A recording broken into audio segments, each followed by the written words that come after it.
Salve, salve meus queridos! Sejam muito bem-vindos a mais um vídeo aqui do canal Mister Cartola. Trazendo para vocês hoje o vídeo de dicas e escalação para a 8ª rodada do Cartola FC 2020. Bem, meus caros, já quero pedir a vocês aí, a você que não é inscrito, para se inscrever no canal, ativar o sininho de notificação, se inscreve mesmo, principalmente o pessoal que vem do Instagram, que segue a gente lá no Instagram. Se inscreve no canal, não custa nada para ajudar no crescimento do canal. E para que a gente possa continuar fazendo vídeos e dando dicas também lá no Instagram. Certo? Isso é muito importante, é fundamental para o crescimento do canal e também da página do Instagram. Já chega deixando o seu like aí também para ajudar. Deixa o seu comentário, sua dúvida, que eu vou responder a todos. Certo? Bem, meus caros, mostrando aqui para vocês a pontuação do nosso time na última rodada, na rodada de número 7. Fizemos 62 pontos. Estamos com um patrimônio de 142 cartoletas e nossa pontuação no geral é 464 pontos no Cartola FC. Vamos agora às dicas e à escalação do time principal para a rodada de número 8. Bem, meus caros, nessa rodada eu decidi mudar o esquema do time, esquema tático, para o 3-4-3. Eu acho que tem melhores opções de meias do que de laterais para essa rodada. E os laterais estão pontuando não muito bem, eu não estou conseguindo acertar muito nos laterais. Tem lateral que não joga, tem lateral que você acha que vai manter o SG e não consegue manter. E eles estão errando também na questão dos passes incompletos, porque cruzamento na área que não chega até o seu companheiro de time, o Cartola conta como passe incompleto. Então está complicado para laterais nesse começo de Cartola 2020. A única opção que eu acho que seria viável, a mais viável opção de lateral para essa rodada é o Saravia do Inter. Porém, está muito caro.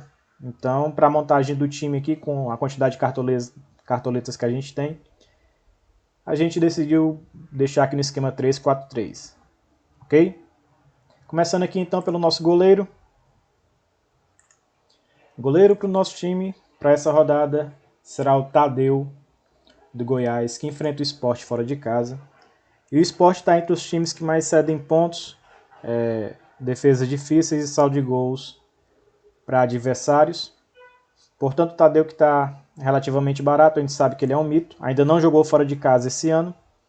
Vai fazer a sua estreia fora de casa. E acreditamos aí que ele possa fazer 1, 2 defesas difíceis e pontuar. Ok? Outras boas opções de goleiros para a rodada são Marcelo Lomba do Internacional, que enfrenta o Bahia em casa. Bahia está entre os times que mais cede pontuação e defesas difíceis para goleiros. O Jean do Atlético Goianiense, que já tem 9 defesas difíceis em 6 jogos, também vejo como boa opção, pois enfrenta o Grêmio. Apesar do Grêmio ser favorito nesse jogo, o Grêmio está entre os times que mais cede pontos e defesas difíceis para goleiros. Outra excelente opção para a rodada é o Wilson do Coritiba, que já tem 11 defesas difíceis em 7 jogos, enfrenta o Atlético, que finaliza bastante, exige muitos dos goleiros e também cede muitas defesas difíceis. Também indico o Thiago Volpe do São Paulo, que enfrenta o Fluminense, que também está entre os times que mais cede pontos e defesas difíceis para goleiros adversários. Também indico o Vanderlei, que enfrenta o Atlético Goianiense fora de casa, que está entre os times que mais cedem defesas difíceis para goleiros. Por fim, indico o João Paulo dos Santos, que joga fora de casa contra o Ceará. E o João Paulo, nos 2 jogos que fez fora de casa, perdeu o SG contra o Palmeiras e fez 7.7 com 3 defesas difíceis. E fez 21.6 contra o Sport com 4 defesas difíceis. Então o Santos dá espaço para os adversários quando joga fora de casa. E o João Paulo tem que se virar para salvar o time. Portanto, também é uma boa opção. Apesar de o Ceará não ceder tantas pontuações assim para goleiro. O primeiro zagueiro do nosso time será Pedro Jeromel do Grêmio, que enfrenta o Atlético Goianiense fora de casa. E o Atlético Goianiense está entre os times que mais cedem pontos e finalizações a zagueiros. O segundo zagueiro do nosso time será Rodrigo Moledo do Internacional, que enfrenta o Bahia em casa com chance de SG. Certo? A melhor opção do Inter, ao meu ver, ainda é o Cuesta, mas pela questão das cartoletas, será por enquanto o Rodrigo Moledo. E o Bahia é o time que mais cede pontos a zagueiros nessa rodada. E o terceiro zagueiro do nosso time será Rodrigo Caio do Flamengo, que enfrenta o Fortaleza em casa. E o Fortaleza está entre os times que mais cedem pontos, desarmes e finalizações a zagueiros. Com relação aos desarmes, principalmente aos zagueiros que já jogam do lado direito do campo, que é o caso do Rodrigo Caio. Outras boas opções de zagueiros para a rodada são o Júnior Alonso do Atlético Mineiro, como eu já falei, o Vitor Cuesta do Internacional, o Gil do Corinthians por chance de SG e finalizações, e o Léo Pereira pelos mesmos motivos que falei com relação ao Rodrigo Caio, pelo adversário seu Fortaleza. Mesmo que eu tenha optado de ir sem laterais para essa rodada, também indico para vocês aqui como boas opções de laterais o Saravia do Internacional, que enfrenta o Bahia em casa, o Guilherme Arana do Atlético Mineiro, que enfrenta o Coritiba fora de casa, também vejo como uma boa opção. O Isla do Flamengo, que já se mostrou um lateral bastante ofensivo, já tem 2 assistências já em 2 jogos e teria uma terceira se o Gabriel não tivesse perdido aquele gol contra o Santos, também é uma boa opção. O Aderlan do Bragantino, pela questão dos desarmes, e o Vinha do Palmeiras, que também desarma e chega à frente para participar dos lances de ataque. O primeiro meia do nosso time será a Arrascaeta do Flamengo, que enfrenta o Fortaleza em casa. O Arrascaeta vem bastante valorizado, certo? Fez a maior pontuação na rodada anterior.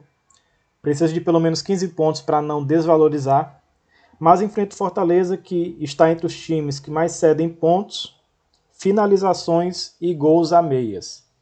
Então o Arrascaeta está jogando mais centralizado agora com o Domi, né? Depois de alguns jogos, o Domi parece que achou a posição do Arrascaeta.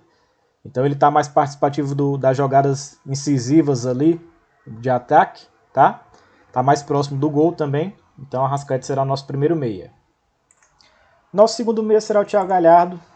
E não tem muito o que falar sobre o Thiago Galhardo. Ele é um meia, mas que está jogando como atacante, com a ausência do Guerreiro. Certo? Já tem 5 gols no campeonato, 2 assistências. E está numa fase incrível. Enfrenta o Bahia, o Internacional é o favorito para esse jogo. E o Thiago Galhardo deve ser unanimidade da rodada. O terceiro meio do nosso time será Fernando Sobral do Ceará, que enfrenta o Santos em casa. E o Fernando Sobral tem uma média muito interessante de 6,19.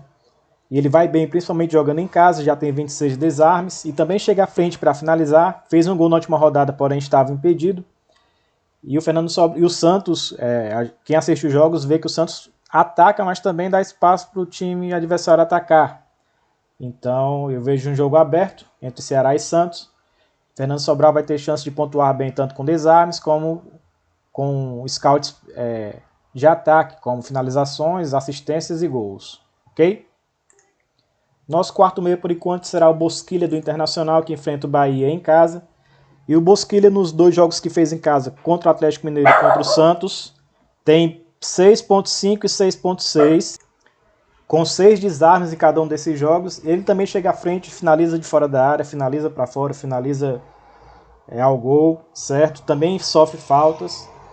Então, nesse confronto contra o Bahia, no qual ele vai chegar descansado, porque começou no banco contra o Palmeiras, e o Bahia está entre os times que mais cede finalizações e gols a meias nessa rodada, na estatística, certo? Vou fazer aqui uma aposta no Bosquilha. Outras boas opções de meias para a rodada são Felipe Bastos do Vasco, que enfrenta o Atlético Paranaense em casa. E o Felipe Bastos já tem 4 gols em 6 jogos, também desarma bastante. Também indico o Matheus Galdesani do Coritiba, que enfrenta o Atlético Mineiro em casa. E o Atlético Mineiro está entre os times que mais cede pontos e desarmes para meias, certo? Então o Galdesani, cuja especialidade maior são os desarmes, vejo também como uma boa opção para a rodada. Também indico o Alisson do Grêmio, que enfrenta o Atlético Goianiense fora de casa. E o Alisson pontua bem também fora de casa. Contra o Vasco fez 7,9, sem gol e sem assistência. E contra o Flamengo fez 12,5, com assistência, 5 desarmes, além de finalizações. Também indico para essa rodada o Zé Rafael do Palmeiras, que enfrenta o Bragantino, que está entre os times que mais cedem pontos e desarmes para meio-campistas. Vinícius do Ceará também vejo como boa opção para a rodada. Como eu falei, o Santos joga e deixa jogar. E o Vinícius finaliza bastante ao gol, cobra falta, cobra escanteio e cobra pênalti também. Também indico o Everton Ribeiro, não apenas porque fez um golaço contra o Bahia na última rodada, mas pelo adversário que é o Fortaleza, que está entre os times que mais cedem pontos, finalizações e gols para meio atacantes. O primeiro atacante do nosso time será o Mito Marinho. Não tem muito o que falar dele, tá? É monstro. Além de tudo, além de sofrer muitas faltas, além de finalizar bastante com a bola rolando, Agora está cobrando faltas e fez um golaço de falta no último jogo.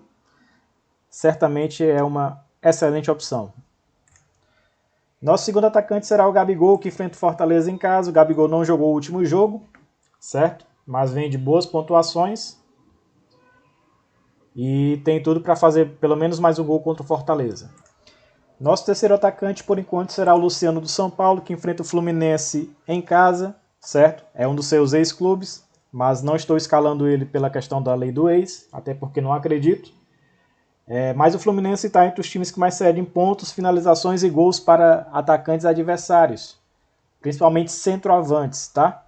Então, tanto o Luciano como o Pablo vejo como boas opções, mas o momento do Luciano é melhor, é mais goleador, então será o nosso terceiro atacante por enquanto.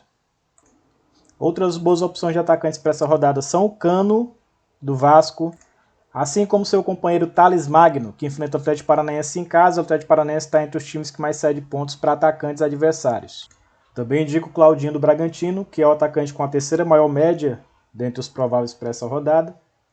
E vem jogando muito bem, certo? E também vejo como boa opção. Também indico o jogo para essa rodada, pois enfrenta o Botafogo em casa, e o Botafogo é o time que mais cede finalizações a atacantes, e está entre os times que mais cede gols a atacantes também. Indico também Renato Kaiser do Atlético Goianiense, ele estreou no campeonato no último jogo contra o Fluminense fora de casa, já fazendo um gol. Ele foi um dos artilheiros do campeonato goianiense enquanto o campeonato estava rolando, ainda não terminou. Estava machucado, por isso não jogou os primeiros jogos, mas é um bom atacante, também vejo como boa opção. As melhores opções de técnicos para essa rodada são Eduardo Cudê do Internacional, o Domi do Flamengo e o Fernando Diniz do São Paulo. Pela questão das cartoletas, o técnico do nosso time será o Fernando Diniz. Boas opções de capitães para essa rodada, nós temos o Marinho, o Gabigol, o Arrascaeta e o Galhardo, certo? Por enquanto, nosso capitão será o Thiago Galhardo, ok?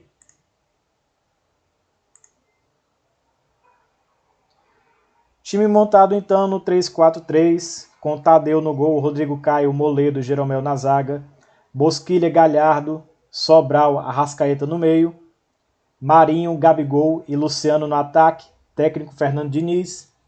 O preço do time ficou em 142 cartoletas, gastamos tudo que tínhamos. Qualquer mudança com relação a esse time, a gente informa para vocês no Instagram. Então quem não segue, só buscar lá Mr. Cartola, certo? E seguir, a gente posta notícias, tá? Dúvidas nas escalações também a gente posta lá, ok? Então é isso, pessoal, esse foi mais um vídeo. Se você gostou, não esquece de deixar o like, é de graça, não gasta nem o dedo. Se inscreve no canal, principalmente você que segue a gente lá no Instagram. Se inscreve aqui no YouTube para ajudar a continuidade do canal e também da página, certo? Ajuda pra caramba. Espero que vocês tenham gostado do vídeo. Obrigado aí a todos por assistir.